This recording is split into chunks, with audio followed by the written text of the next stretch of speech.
आपकी पर्सनैलिटी में बहुत सारे शेड्स हैं और जब मैं आपका इंटरव्यू करने वाला था तो मुझे समझ में नहीं आया कि मैं किससे बात करने वाला हूँ। एक कथावाचक से, एक साध्वी से, एक मोटिवेशनल स्पीकर से, एक लव गुरु से, एक सोशल मीडिया इन्फ्लुएंसर से, एक सिंगर से। कौन है जया किशोरी? सब है जया किशोरी। बस साध्वी नहीं हूँ मैं।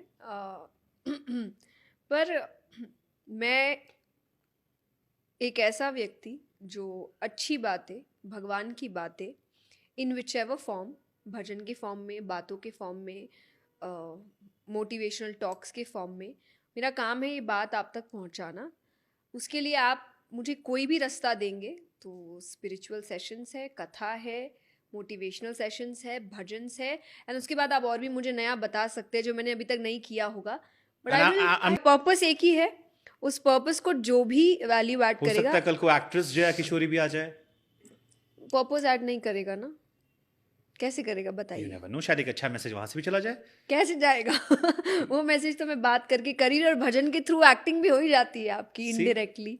So it's all done, but I wouldn't call myself an सो ये actress. प्रोसेस पहले से था या लाइक? कुछ भी देखा नहीं, चीज़ें दिखती गई, अच्छी लगती गई और मैं उस पर चलती गई। तो मैंने नहीं सोचा कि ये करते हैं या वो करते हैं।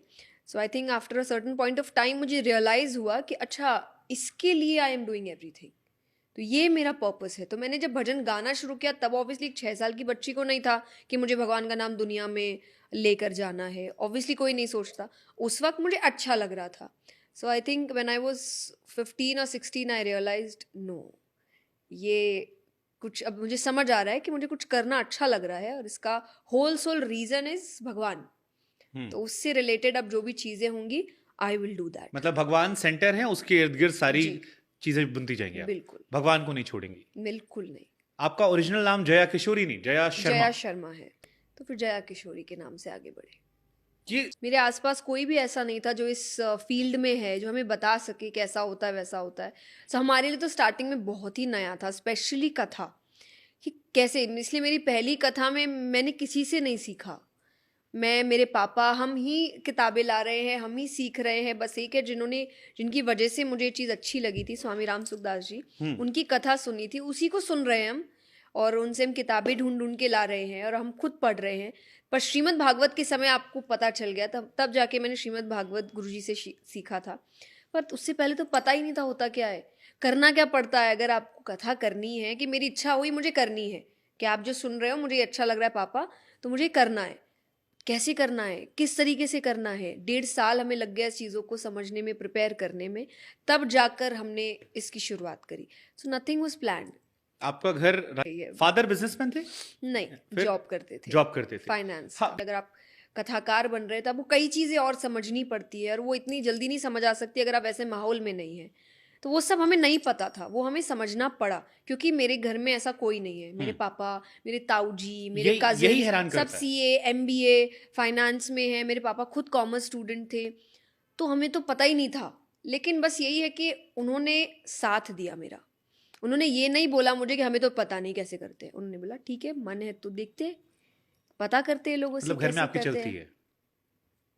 हाँ आगे के सवालों के लिए आसान होगा ना, मे बी। हाँ हाँ हाँ, बिल्कुल एकदम फुल ऑन। हाँ, सब पे चढ़ के आप रहते हो कि हाँ।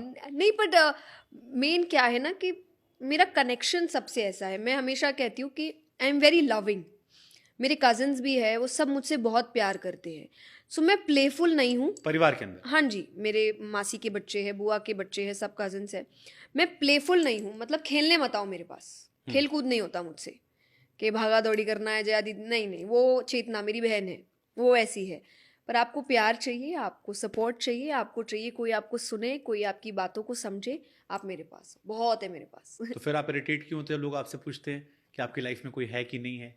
अरे, वो मेरे कजिन्स थोड़ी है कि मैं उनको बताऊं बैठ के मेरे लाइफ में कौन है कौन नहीं है।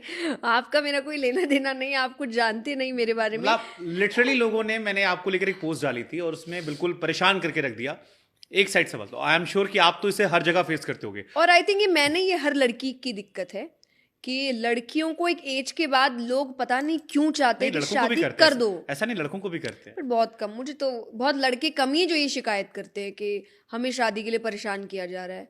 स्पेशली क्वेश्चंस में लड़कियों को एक एज के बाद लगता है नहीं नहीं हो गया, अब घर देखो, अब घर संभालो।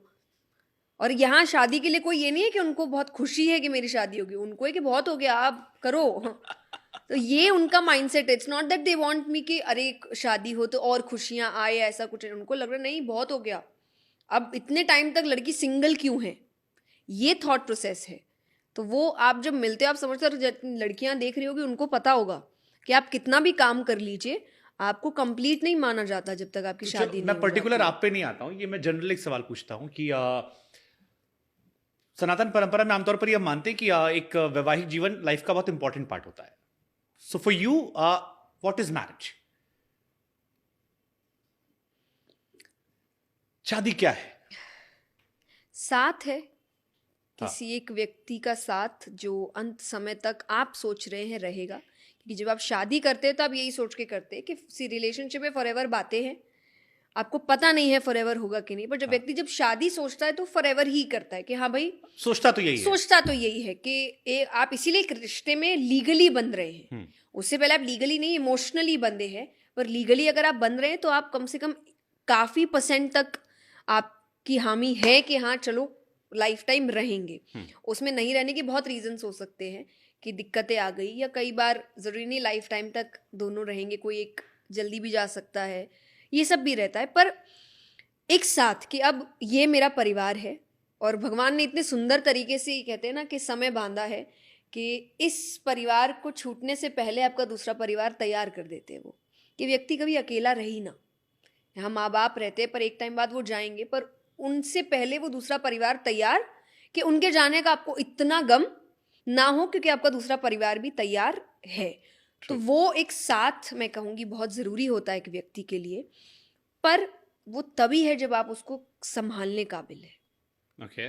आई don't want you to get married और एनी बडी जस्ट बिकॉज के एज हो गई है, समाज कह रहा है अब तो कर ही लेते हैं। क्योंकि मुझे शादी मेरे लिए बहुत स्पेशल है। आप विश्वास नहीं करेंगे, मुझे जितना शौक था शादी का अब थोड़ा सा धीरे धीरे कम हो रहा है। पर मैं अपने स्कूल में हमेशा कहती थी कि 22-23 में तो फुल ऑन मैरिड सेटल्ड, और मेरे दोस्त बोलते थे जया इतनी जल्दी। मैंने बोला नहीं, डिग्री करते ही मैं तो शादी करूंगी, मुझे इतना शौक है शादी का, मुझे तो शादी करनी है, मुझे तो सेटल होना है, मुझे तो घर चाहिए, ऐसा चाहिए। एंड देन आई रियलाइज कि वो एक रीज़न था कि आपको वो तामझाम ही दिखता है 3-4 दिन का फंक्शंस, कि हल्दी है, मेहंदी है, संगीत हो रहा है, उसके बाद की लाइफ के बारे में नहीं सोच रहा कोई। तो इसलिए तो नहीं डरे हुए आप कि एग्जैक्टली मैं उसीलिए डरी आसपास हुई के हूँ। लोगों को देखा कि शादी के बाद क्या होता है, फिल्मों में भी हाँ। दिखाते हैं कि शादी हो गई, उसके उसके बाद बाद का कोई नहीं उसके बाद चाहता। का जो कलेश होता है, हैप्पीली एवर आफ्टर, तनु अरे वेट्स मनु पार्ट पूछिए 2, जाके। अदरक सा बढ़ रहा है ये आदमी।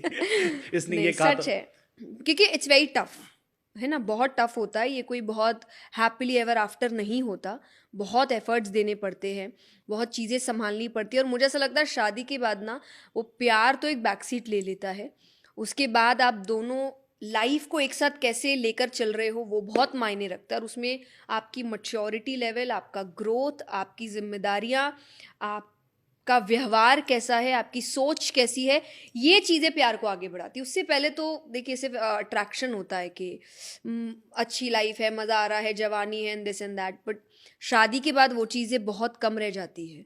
और उसके बाद वो लाइफ को, वो स्पार्क को जिंदा रखना इज एफर्ट्स। ट्रू, तो mutual efforts. Mutual efforts, exactly mutual efforts. But एक इसमें एडिशन है कि लड़कियों की लाइफ बहुत चेंज होती है। ओके।